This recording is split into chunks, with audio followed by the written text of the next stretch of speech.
Assalamualaikum warahmatullahi wabarakatuh anak-anak. Berjumpa lagi bersama Bu Erlin. Hari ini kita akan belajar tentang tema 7, subtema 1, pembelajaran 3. Materinya adalah tanam paksa pemerintahan kolonial Belanda. Mari kita simak videonya. Pada masa kepemimpinan Johannes van der Bos, Belanda memperkenalkan sistem tanam paksa. Sistem tanam paksa pertama kali diperkenalkan di Jawa dan dikembangkan di daerah-daerah lain di luar Jawa. Di Sumatera Barat, sistem tanam paksa dimulai sejak tahun 1847.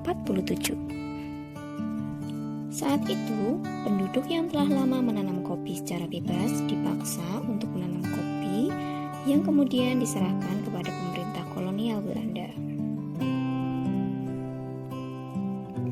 Sistem yang hampir sama juga dilaksanakan di tempat lain seperti di Minahasa, Lampung, dan Palembang.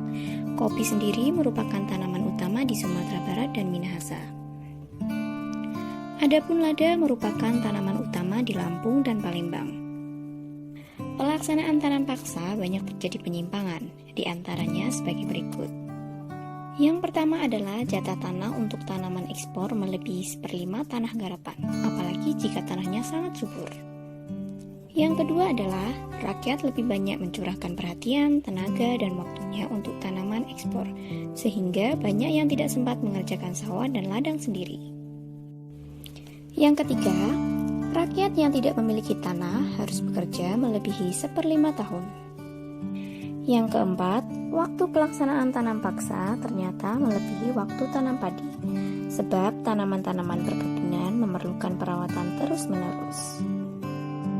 Yang kelima, setiap kelebihan hasil panen dari jumlah pajak yang harus dibayarkan kembali kepada rakyat ternyata tidak dikembalikan kepada rakyat.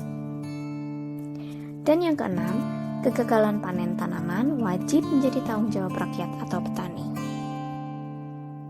Adanya penyimpangan-penyimpangan pelaksanaan tanam paksa membawa akibat yang memberatkan rakyat Indonesia. Akibat penyimpangan pelaksanaan tanam paksa tersebut antara lain, banyak tanah terbengkalai sehingga panen gagal. Rakyat makin menderita, wabah penyakit merajalela, bahaya kelaparan melanda Cirebon, dan memaksa rakyat mengungsi ke daerah lain untuk menyelamatkan diri. Kelaparan hebat juga terjadi di Gerobokan dan mengakibatkan banyak kematian sehingga jumlah penduduk menurun tajam. Tanam paksa yang diterapkan Belanda di Indonesia ternyata mengakibatkan aksi penentangan. Berkat adanya kecaman dari berbagai pihak, akhirnya pemerintah Belanda menghapus tanam paksa secara bertahap. Salah satu tokoh Belanda yang menentang sistem tanam paksa adalah Douwe Dekker dengan nama samaran Multatuli. Dia menentang tanam paksa dengan mengarang buku berjudul Max Havelaar. Edward Douwe Dekker mengajukan tuntutan kepada pemerintah kolonial Belanda untuk lebih memperhatikan kehidupan bangsa Indonesia. Karena kejayaan negara Belanda itu merupakan hasil tetesan keringat rakyat Indonesia. Dia mengusulkan langkah-langkah untuk membalas budi baik bangsa Indonesia. Langkah-langkah tersebut adalah sebagai berikut.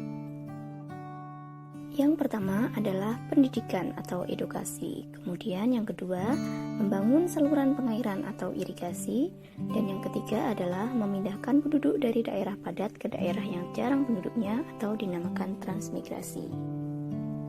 Nah, sekarang kamu sudah tahu kan bagaimana terjadinya tanam paksa pada zaman Belanda? Bagaimana pendapatmu? Cukup sekian video pembelajaran hari ini. Sampai bertemu di pelajaran berikutnya ya. Dadah, Assalamualaikum.